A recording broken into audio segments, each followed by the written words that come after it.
Welcome to the WP Builds podcast, bringing you the latest news, interviews and fun for the WordPress community. Now, welcome your host, Nathan Wrigley. Hello there and welcome once again to the WP Builds podcast. You've reached episode number 387, entitled Building Customer Trust Through Transparent Crisis Management with Marc Benzakein. It was published on Thursday, the 29th of August, 2024. My name's Nathan Wrigley, and before we get to Marc and our interview and chat about this really interesting subject, first of all, a few bits of housekeeping. The first thing to mention is that if you like what we're doing, head to wpbuilds.com/subscribe. Follow us on those channels that you find there. You can message us on those channels, and probably the best thing to do is to submit your email address into one of the forms there, and we will send you a notification, an email notification, twice a week, one when we produce a podcast episode. That's what you're listening to now. That comes out on a Thursday. But we've also got our This Week in WordPress show, which we do live every Monday, and that is repurposed on the following day, so the Tuesday, as a podcast episode as well. wpbuilds.com/subscribe. The next thing to mention is that if you would like to get your product or service in front of a WordPress specific audience, well, we have that, and you can find more details at wpbuilds.com/advertise. And 4 fantastic companies that have done that are GoDaddy Pro, Bluehost, Omnisend, and Memberful. The WP Builds podcast is brought to you today by GoDaddy Pro. GoDaddy Pro, the home of managed WordPress hosting that includes free domain, SSL, and 24/7 support. Bundle that with The Hub by GoDaddy Pro to unlock more free benefits to manage multiple sites in one place, invoice clients, and get 30% off new purchases. You can find out more at go.me/WP Builds. We're also joined by Bluehost. Bluehost, redefine your web hosting experience with Bluehost Cloud, managed WordPress hosting that comes with lightning-fast websites, 100% network uptime, and 24/7 priority support. With Bluehost Cloud, the possibilities are out of this world. You can experience it today at bluehost.com/cloud. We're also joined by Omnisend. Omnisend, do you sell your stuff online? Then meet Omnisend. Yes, that Omnisend, the email and SMS tool that helps you make $73 for every dollar spent. The one that's so good, it's almost boring. Hate the excitement of roller coaster sales? Prefer a steady line going up? Then try Omnisend today at omnisend.com. And we're also joined by Memberful. Memberful, building a membership website? Check out Memberful. Memberful allows you to easily add gated content, private member spaces, payment collection, and more to your WordPress website. Get started for free at memberful.com/WP Builds. That's memberful.com/WP Builds. And sincere thanks go to GoDaddy Pro, Bluehost, Omnisend, and Memberful for keeping the lights on over at WP Builds. Do remember, content like this cannot be produced without the help of these fabulous sponsors. So all of them in turn, thank you so much for helping us keep on keeping on. Okay, what have we got for you today? Well, it's a podcast episode with Marc Benzakein. Marc, as you will hear, has been in the tech space for a very long time, especially in the WordPress space. But this episode is really different. We've never touched on anything like this because this is all about something that happened in a business that Marc was working with several years ago, where essentially they were, if you like, hacked, and they faced a demand for a very large amount of money. And it's all about Marc's approach to handling that and keeping the customers, because obviously if something like that happens, it would be easy to go into denial mode, just ignore the problem, don't mention it to the public, to your customers. But that's exactly what Marc didn't do.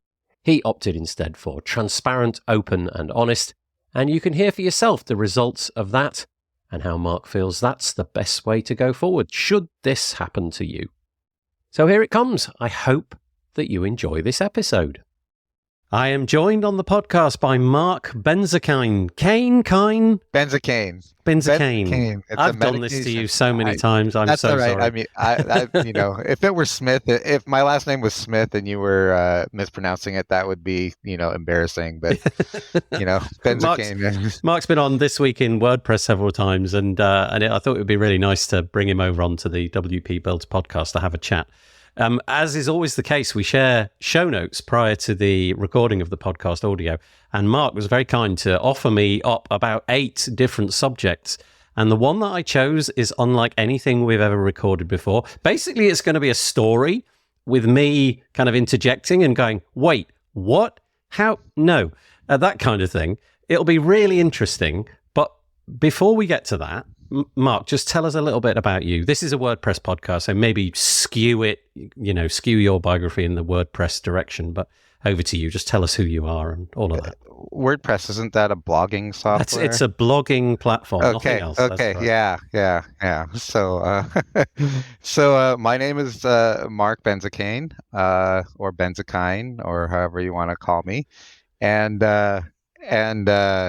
I have pretty much been involved in technology since the age of 10, when I started doing programming on the mainframe at the university my dad taught at. I was up there all the time, and I think that all the professors got so sick of me that the math and computer sciences department decided to give me an account and shove me into the little terminal rooms, and I was hooked ever since. And throughout my life, I've been involved in everything from photography to network administration to building an ISP to eventually getting involved in WordPress. I was the operations manager at ServerPress for about 10 years, where we made a desktop server, and which is a local development software, and ended that in 2022. And now I am currently doing marketing and PR type stuff for a couple of companies. Main WP is the main one, and I have a family, 8 kids, 6 of whom have been adopted through foster care, and that's a whole nother story. and then I got one who's graduating in June, and life moves pretty fast. Yeah, I confess, when I hear the number 8 with associated in the sentence, I have this many kids, that's I have 3, and man alive. Well, let me tell you, for a long time it was just one kid. And what I found is that there's actually this thing called that I call subtraction through addition. The more kids you have, the more they entertain each other. That's true. And I remember there was one time that I literally, from all the neighborhood kids and everything, there were 19 kids in the house, and I was the only adult. and I was sitting in the living room. I was actually watching TV, and I had this moment, just this brief moment, where I thought to myself, if these kids realize that I'm the only adult in here, if they stop long enough to realize I'm a dead man. Yeah. I always think that about teachers. Teacher at the front of the classroom, kind of, if the kids figured it out, the ratio is definitely against the teacher. Then it becomes a whole Lord of the Flies situation after that. But anyway, we're already off on a tangent. Marc and I got in contact with each other about an hour and a half before this podcast started, and we were supposed to press record more or less immediately. And we just got chatting. So this will probably be a lovely random rambly episode, but let's see where it goes. So the thing that you said to me was one of the things, anyway, that you said you might like to talk about was about crisis management. And I've never, ever thought about this, not even a little bit. I mean, the worst that's happened to me is that my WordPress websites have gone down. I've had to find a backup and all of that kind of stuff. But then I clicked on the link that you provided and read the story. And as I read through the story, I was absolutely certain this is what we're going to talk about, because it's so interesting. Now, we will link to a document that you can read to give you the full the full story. But where's the That's fun in actually, that? by the way, that's actually not the full That's story. okay. Okay. Yeah. Okay, it gets better. But there's no point in for the podcast audience. We really need to be told that story. So let's rewind the clock. Let's go back to the beginning of this. Where were you working? What was the kind of role that you were doing? What was the company? And then, honestly, the floor is yours. Just tell us this story, and we'll get into it. And I'll interrupt if I see fit. So this happened, and I want to say, I know that it was in March of, I want to say 2001, but I'm not absolutely positive. It might have been 2002. Anyway, somewhere in there. And the reason I know it was in March was it happened at the same time that my brother was getting married. Oh, And so I had, thank goodness he did not ask me to be his best man. But I did have groomsmen duties and family duties and people flying in from all over the place. And this happened basically over a weekend, the same weekend that my brother was getting married. And so it was a really fun quotes thing to manage. But essentially, what had happened was we had there was um, a security breach. I was running a company called Linkline Communications. At the time, I think I was the network administrator. I might have been the general manager. I don't remember. And we had gone through quite a few changes structurally as a company. We had brought in a new CEO, um, and a number of things had happened. And this, a lot of people are going to just freak out over this, but we were running Microsoft IIS at the time. Um, and there was a security breach where somebody had emailed us, and this was, so there were several things that happened. Some things that frustrated the living daylights out of me, which was there was a hacker who had emailed our CEO and said, I have access to all of your customer data, and if you don't pay us, it was he wanted $40,000, I think. If you don't pay me $40,000, I'm going to go to your customers and tell them that I have their data, blah blah blah. You know, kind of the typical extortion kind of thing. And what was frustrating to me was I there are very few people that I vehemently dislike. This CEO happened to be one of those people in my life. And he didn't, and by the way, he liked me as much as I liked him. So the frustration for me was he had been getting these emails for about 2 weeks and had not told me about them. oh, What had happened was I was having a meeting with my network administration team, and somebody says, what are we going to do about this Zilterio situation? And I said, what Zilterio situation? And, oh, didn't you know? Well, apparently the CEO had end arounded me, gone to one of the network administrators and said, hey, you know, I'm getting this email. Is there anything to it?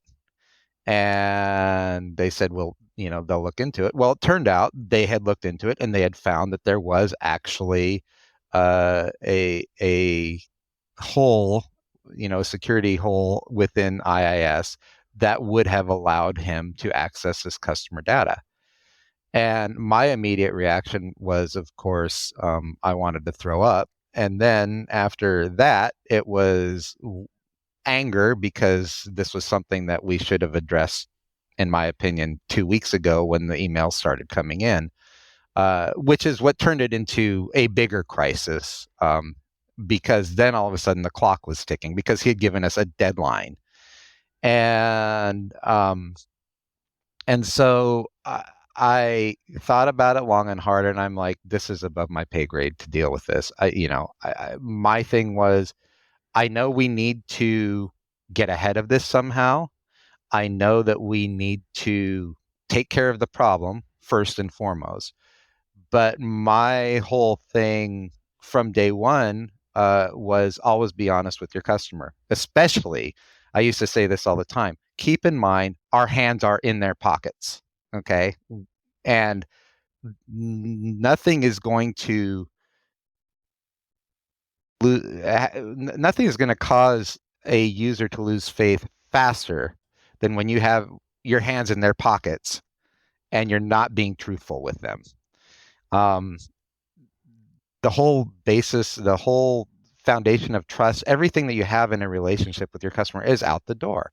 And so can I just pause you there for a second? Yeah, absolutely. Pause the story for a moment, because I want to know a couple of things about the company. First of all, what kind of industry was this? What was the? Okay, this was an internet service provider. Okay, so this was the early days of the kind of the wild west of the internet. I mean, a little bit. It was post AOL. AOL was kind of already on its way out. More and more people were going. It was dial up. So people in their 56K Sportster modems, and if you remember all that stuff. I do. And what kind of data were you holding back then? I mean, I'm guessing email addresses, names, addresses, and physical credit cards. Oh, yeah. Back then, it wasn't as easy for people to pay by PayPal or whatever, or Stripe, or in fact Stripe and Square. We had to have relationships actually with a credit card processor. And you remember the old days of the credit card terminals with the buttons on them. And okay, well, you either had that, or you had a very rudimentary kind of system that people could put their credit card information in. But generally, people called us in with their credit card numbers, and we entered it into our system. And so we had all of this information. Okay. And I mean, this was a long time ago. There have been a lot of security things that have gone into place as a result. That's right. Yeah. Tokenized payments and all of that kind of thing. Yes, exactly. But the point is, you've got data, you've got really valuable data that could be exploited for financial gain, but could also be sort of socially engineered. You've got their addresses and their names and things like that. Just one other thing. How do you have any notion back in that year, 2021, 2022, whichever it was, how prevalent were hacking attempts? 2001, 2002, not 2021. Yeah. Oh, sorry. Apologies. Yeah. 2001, 2002. Yeah. How prevalent were hacking attempts back then? Because you hear it all the time now. In fact, it's it's an industry. There are people who just do this as a day job. But back then, was this kind of thing much more rare? Yes and no. Mm-hmm. It was probably, I'd say, percentage of hackers versus percentage of legitimate users is probably the same as it is now. Yeah. Well, maybe not. Back then, hackers had to know what they were doing. These days, you can go on the internet and find a formula, and it's kind of like, I can bake a cheesecake from scratch. I don't know the first thing about baking, but I can go online and find the information. Whereas 20 years ago, I'd have to go to the library, get a cookbook or something. It's the same thing. And there were people, there was no such term that I remember back then, I could be wrong, as an ethical hacker. But the whole thing that always was interesting to me was I was always hacking things just to see if I could do it. And, so there's that whole ethical hacker side of things. And then there's the people that want to extort money out of you or do something else nefarious, corporate espionage. I mean, corporations were paying hackers big bucks to be able to get into other people's data files. And things like okay. That. So hacking was a thing. It was a thing already. It was a thing. Yeah. Okay. Sorry. I interrupted the story. That's okay. You were at the point where you were talking about, trust and honesty and how the whole pyramid of a company really relies upon the foundation of trust. So carry on. Okay. Well, and the thing is, I knew that it was important that I knew it was important that we controlled the narrative. And I don't want that to sound like manipulative. Yeah. But in a way, I guess it is. But for me, controlling the narrative, the fundamental philosophy behind controlling any narrative is it has to be based completely on truth, right? You can't control a narrative and have it be based on a lie because it's just going to fall apart. However, if you say nothing, or if you sweep it under the rug, or if you hide it, then what you're doing is you're giving control to everyone else to control the narrative. Right. And humans being what humans are, we're going to make the narrative the worst possible narrative we can come up with. They did this on purpose. They were sloppy. They blah, blah, blah, this and that and the other thing, because that's what we do as humans. Yeah. And the reason they're going to believe that narrative is because we didn't say anything about it in the first place, which means we have something to hide. Yes. I think in this generation now, there's so much history of, kind of just saying nothing, literally saying nothing in the face of a security breach, or just kind of playing it down, pretending like, a little bit of customer data may have been compromised. Whereas, a year later, we find out that the entire database was exfiltrated, including credit card information and what have you. And then that's the moment where you really do lose trust with that company. For good, really. You've kind of burned all those bridges. Yeah. So you want to control the narrative, but not from a nefarious point of view, but from the point of view of, look, if we tell the truth from the outset, we can maybe salvage something of our reputation from this. Okay. Correct. And it's not just that, but it's getting the right message out there. You can say the same exact thing two different ways, and one way comes across as positive and proactive, and the other way comes across as negative and and you're washing your hands of it. I mean, this particular security breach was something that actually was something that Microsoft came out and said, oh yeah, this is a known issue, et cetera, et cetera. Here's what you need to do to fix it. So we could have just sent out the message that says, oh yeah, this is Microsoft's fault, right? This happened, but it's Microsoft's fault. Yeah. Or we could say, this happened. We're very sorry that this happened. This is why this happened. And this is what we're doing about it. And this is where we need, we're trying to make this as easy on you as possible. But this is where, you may need to get involved. And so messaging is really important. And I go back to like large companies. Like I go back to, say, for instance, the United issue a few years ago, where they wouldn't let the women who were wearing leggings onto the plane, or they dragged that doctor off of the plane.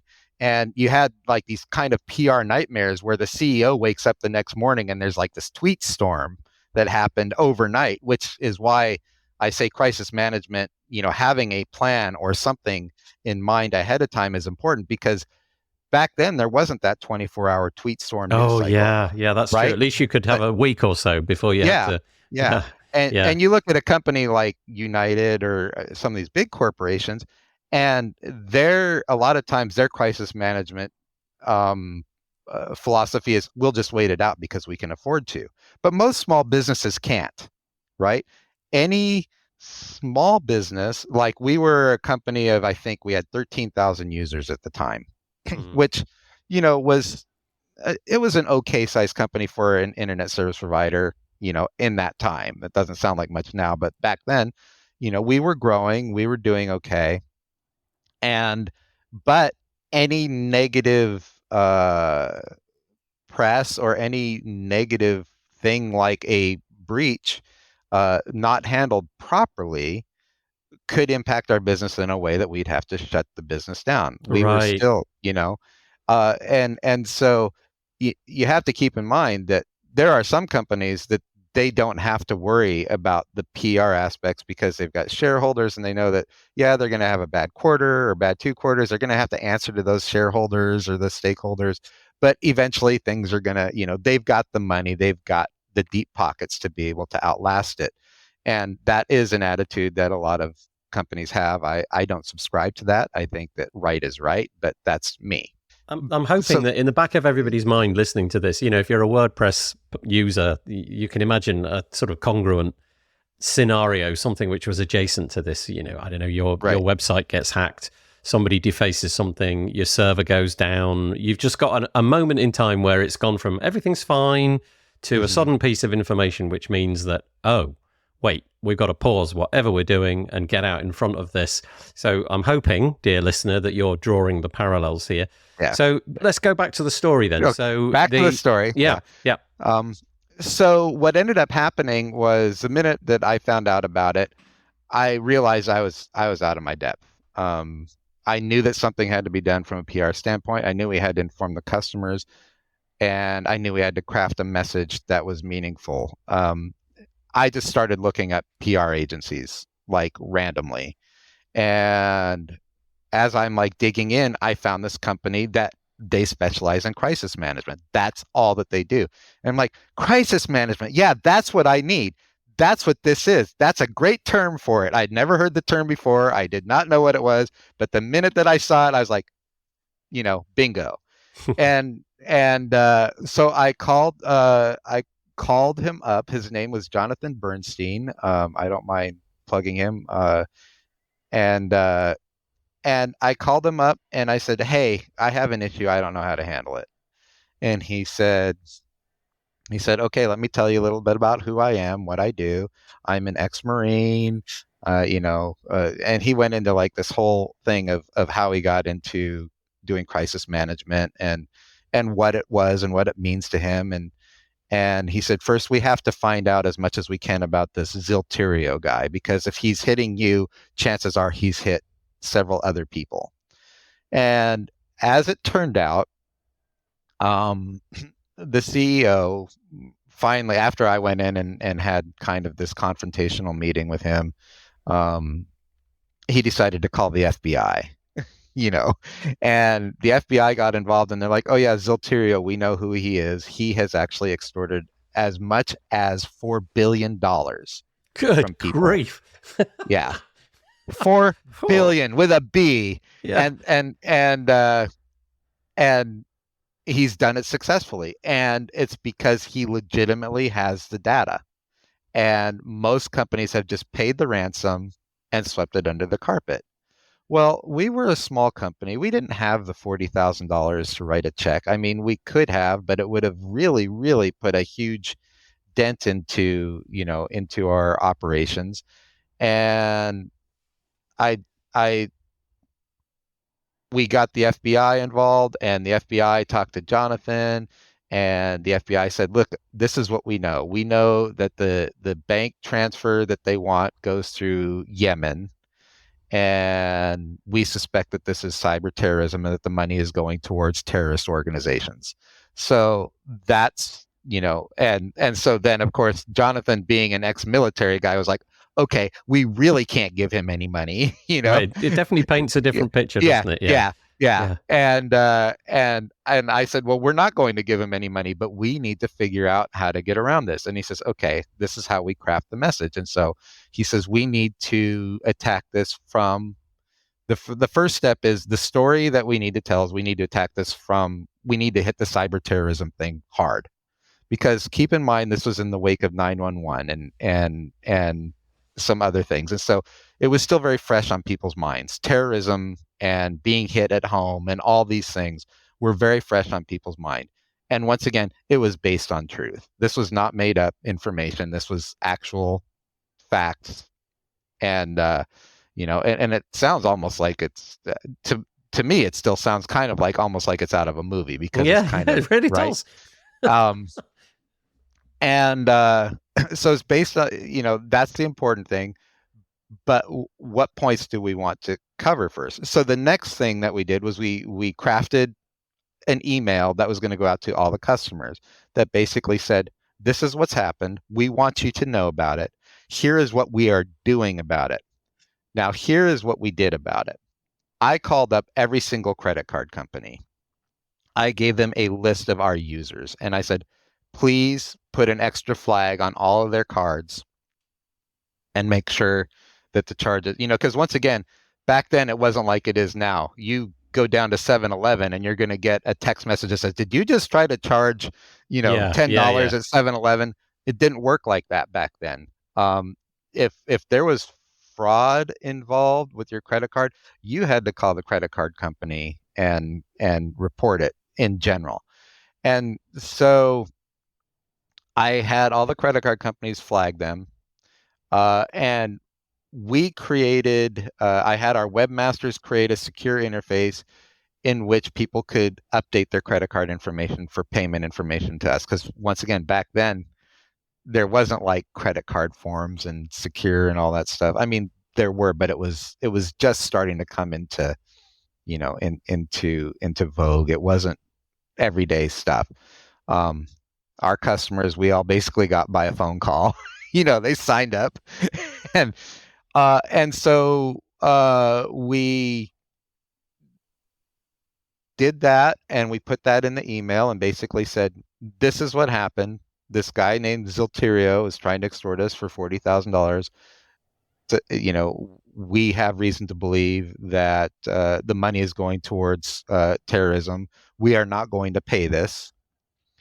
And in the meantime, John, the CEO, was stringing Zilterio along, basically saying, "Look, Oh, yeah." So he was saying, "Look, we don't have the money right now," which is why if I had known about it 2 weeks prior, we would have had the time we needed without the stringing along. Because at any point in time, Zilterio could have said, "You know what?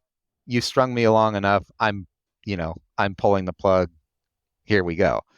And we basically, John bought us an extra 3 days. During that 3 days, which was the weekend that my brother was getting married, um, during that 3 days, we had network administration going through, doing a top-down security audit and everything, making sure that everything was fine. We had the letter crafted. We did everything that we possibly could, and then we coordinated the the disbursement of the email uh, to go out essentially the night before our deadline that we had strung Zilterio along on occurred. So I think Sunday night was when the email went out, and Monday was the day that we were supposed to pay up. got it. And so, but we didn't want to send the email out before we had made sure that the security audit was done, because we wanted to make sure that he couldn't go in and do it again. Got it. And Yeah. so we had to time all of this just right. And I remember being at my brother's reception and the rehearsal dinner, and I was just on my phone constantly. I still feel bad about that. That I was like on my phone constantly, like, okay, where are we with this? Where are we with this? Where are we with this? But um, you know, uh, once again, it this was something that didn't happen as commonly as it does now. I mean, now it's like, oh, mother of all breaches, what does that mean? Oh Yeah. yeah, Yeah. yeah, Yeah. So we're so okay, jaded, aren't kind of we? just Yeah. yeah. But back then it was a big deal. And the thing that was really cool about this was I knew when we wrote that email um that it was going to be well received. I knew, I could just tell, I had a feeling that people were going to read the email, they were going to be understanding, and they were going to appreciate that we were honest and transparent with everything, which is what ended up happening. Ultimately, when all was said and done, weeks later, we would continue to get emails from customers that basically said, the way you handled this is why we are with you as a company. We know that with technology, there are things that we don't know, can't predict. And we appreciate the fact that you kept us informed throughout all of it. And we had contingency plans in place for in case there was overflow on the phone systems for customer support, which didn't happen because we put out enough information on our website to talk about it. We were very public about it. And so we gave the people all the information that they needed up front so that they wouldn't have to call unless there was a problem. And so we never got overwhelmed with phone calls. Our customer service department handled things just fine. Usually it was a 5-minute call and all resolved. Um, and that was really what got me into, like, man, crisis management is really a cool thing. And Yeah. and Yeah. and It's it's not not your something, crisis. it's, well, yeah, I mean, but I am so grateful for that experience, because I think in terms of lots of things. It actually shaped a lot of the way that I deal with customer support and customer service now, which is always this idea of just always like recognizing that it is a relationship and that everything is built on trust. So if you screw up, you say I screwed up. If it's, I remember going back to those link line days. I remember one of our upstream providers was, at that time it was called GTE, but now it's called Verizon. And I remember so many times when we had issues with the upstream provider, we'd have to call them up and they'd be like, okay, what's going on? And we'd explain what's going on. And you'd hear all kinds of typing going on, all kinds of typing, right? And then at the end, they're like, well, we don't see anything wrong at our end. But magically, after all that typing, everything worked, and I remember how that made us feel like we couldn't trust GTE at the time, right? It made us feel like we can't trust you, but we have to have you because you're kind of the only game in town, right? And my mentality was, we can't ever let our customers feel this way.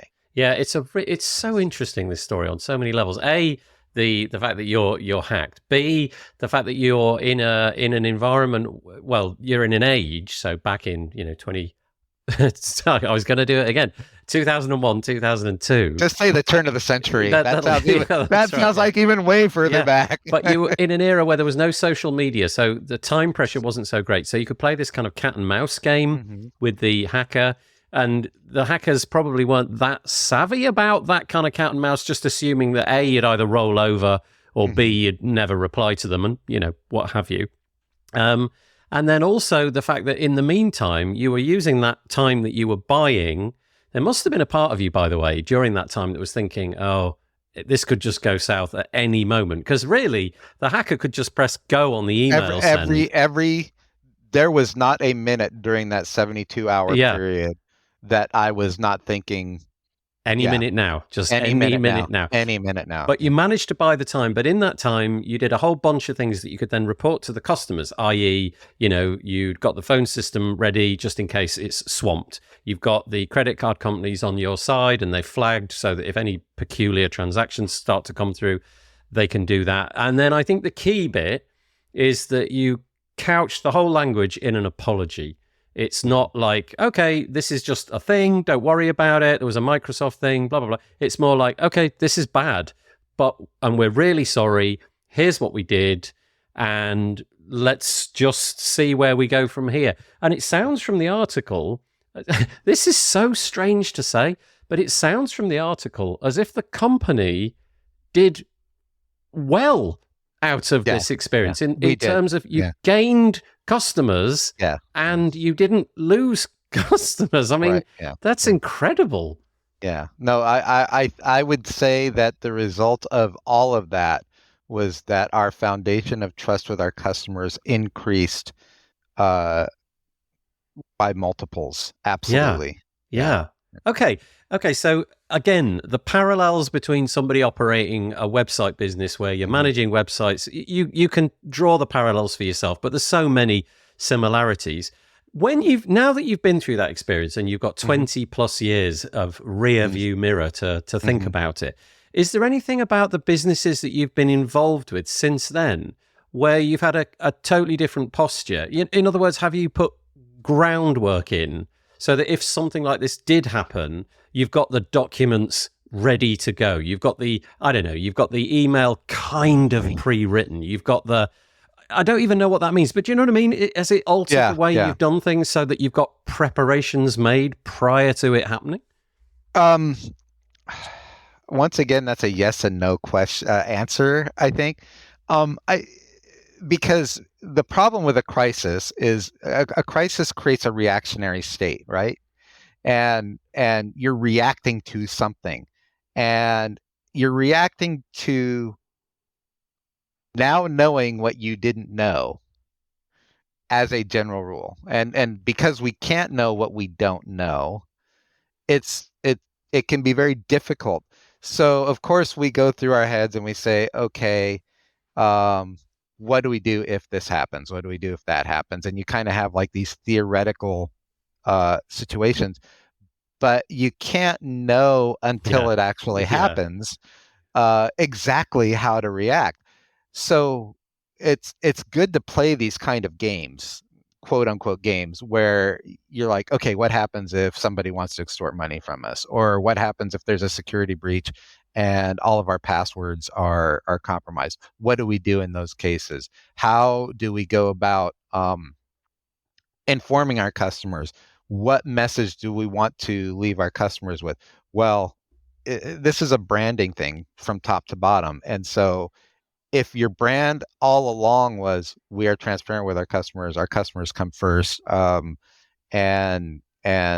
we're not afraid to expose the underbelly of the ugliness that may occur, that may exist within our company, just because of whatever. I mean, every company has things that they're working through, but they're not perfect. And if you're not afraid to do that, you're already laying the groundwork for if something happens, people are going to naturally believe you because you've always been honest with them in the first Yeah. place. That's nice. And That's worth a lot. and, Yeah. and that's it's worth everything. And so it makes it a lot easier to manage a crisis when you've already established the trust and the honesty and everything up front. And so I know your question was, have I changed the way that I do things? I think I'm much more willing now to discuss the things that aren't going right, Right. Okay. ahead of Yeah. time Yeah. rather than, oh, let's just fix that and maybe nobody will notice, which probably even back then with Linkline, there probably was a little bit of that always went on. There was probably a, let's just fix that and nobody will notice. And chances are that was true, right? But and I'll bring up something that happened at Main WP a couple weeks ago. We had somebody who sent us an email and said, Main WP may have been part of this mother of all breaches thing, because you may have some customers that are that overlap with some of these other companies that have been compromised. And if they use the same passwords everywhere, then main WP may be at issue. So what did we do? Well, we could have said there's nothing to this, which there probably wasn't. Main WP was never the issue. What was the issue was that we have customers at main WP that are also customers of another company that was part of this security breach. And if they used a standard password, which a lot of people do, they use the same password on everything, then in that particular case, their account would be easily accessible because of this other company that that the breach exposed. So what we could have easily done was we could have easily said, you know what, this really has nothing to do with main WP. Main WP did not have a security breach. And we didn't. We went through and we verified all the things that you're supposed to do. But instead, we sent an email out to our customers. Dennis wrote an email, and the email said, look, we were contacted by a user. This is what happened. Your mainwp.com account, and this only affects mainwp. It doesn't affect Your little the local install. dashboard. Yeah. Yeah. Yeah, Yeah. I need to make sure to clarify that, but it says that in the email too. And we basically said, this is exactly what happened. This is why we're telling you about it. And there is nothing for you to worry about. Main WP wasn't hacked. However, as a result of this, we are now enforcing 2FA authentication absolutely across the board. So go in and activate your 2FA, things like that. And the whole point of that is it's a much more proactive approach to crisis management, so that you don't have to be reactive to that 72-hour cycle where you're just like banging your head and making sure that trying to do a security audit in 72 hours when you've got this deadline and write a PR, handle the PR with your several thousands, 500,000 customers, million customers, whatever it might be, and trying to do all of that and coordinate that and time that and all that. When you're in a reactionary state, there's a chance you're going to miss something. Yeah. And just in a panic sort of sword of Damocles state as well, where correct. the presumed, correct. Well, anyway, correct. Carry on. Yeah. So it's always important, in my opinion, the first step in crisis management is to address everything like it's important. Now, and if it is something that impacts your customers, you let them know. And that way, when the real crisis happens, because any company, if you're in business for any period of time, eventually a crisis will hit you. Something. Who knows what it might be, but eventually a crisis will hit you. When that happens, your customers, you've already established so much trust with them that your customers are going to listen to what you have to say and they're going to be on your side. Yeah.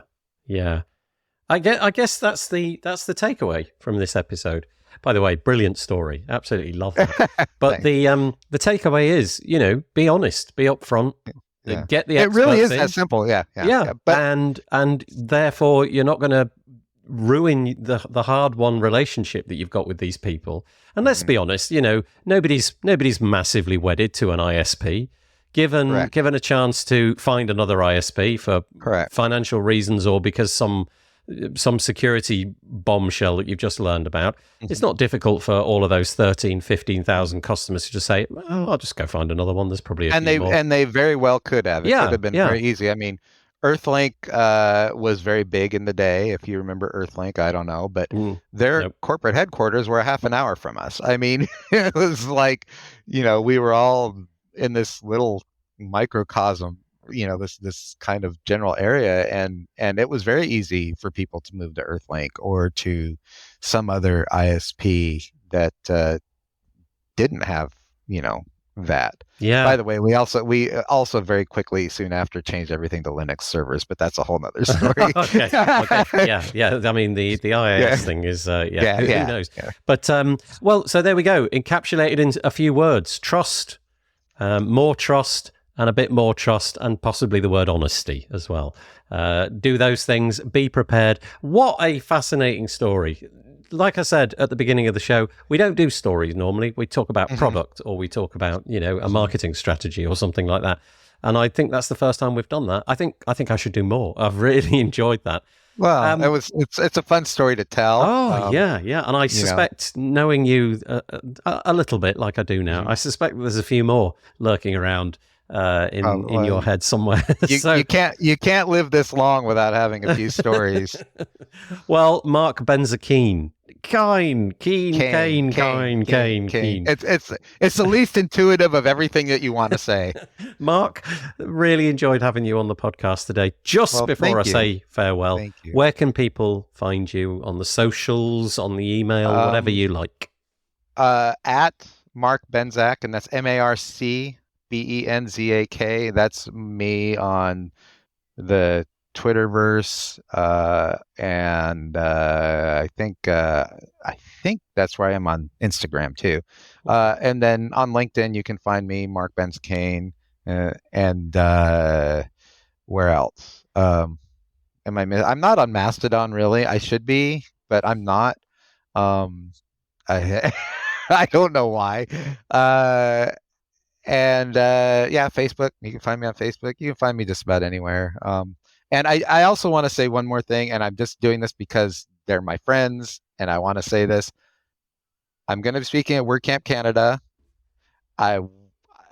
This is the first WordCamp Canada, so it's a countrywide. It's not just a city like WordCamp Toronto or anything like that. These guys are working their butts off to put together a really good WordCamp. I can't wait to go, and I hope that the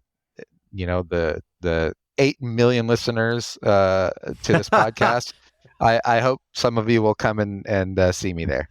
WordCamp, eh? Yeah. There was a joke in there somewhere. Thank you so much, Mark, for chatting to us today. I really appreciate it. Thank you so much. Well, thank you. Okay, I hope you enjoyed that really interesting conversation. We've never touched anything like that before. If you've got any comments for Mark or myself, head to wpbuilds.com and search for episode number 387. And leave us a comment there. We'd really appreciate that. The WP Builds podcast is brought to you today by GoDaddy Pro. GoDaddy Pro, the home of managed WordPress hosting that includes free domain, SSL, and 24/7 support. Bundle that with The Hub by GoDaddy Pro to unlock more free benefits to manage multiple sites in one place, invoice clients, and get 30% off new purchases. You can find out more at go.me/WP Builds. We're also joined by Bluehost. Bluehost, redefine your web hosting experience with Bluehost Cloud, managed WordPress hosting that comes with lightning-fast websites, 100% network uptime, and 24/7 priority support. With Bluehost Cloud, the possibilities are out of this world. You can experience it today at bluehost.com/cloud. We're also joined by Omnisend. Omnisend, do you sell your stuff online? Then meet Omnisend. Yes, that Omnisend, the email and SMS tool that helps you make $73 for every dollar spent. The one that's so good, it's almost boring. Hate the excitement of roller coaster sales? Prefer a steady line going up? Then try Omnisend today at omnisend.com. And we're also joined by Memberful. Memberful, building a membership website? Check out Memberful. Memberful allows you to easily add gated content, private member spaces, payment collection, and more to your WordPress website. Get started for free at memberful.com/WP Builds. That's memberful.com/WP Builds. And sincere thanks go to GoDaddy Pro, Bluehost, Omnisend, and Memberful. Okay, that really is all that I've got time for. I hope that you enjoyed it. Like I said earlier, leave us a comment, go to wpbuilds.com, search for episode number 387, and drop a comment into the WordPress commenting system. Okay, all I've got to do now really is fade in the typical cheesy music that I bring to bear on each and every episode and say, stay safe, have a good week. Bye-bye for now.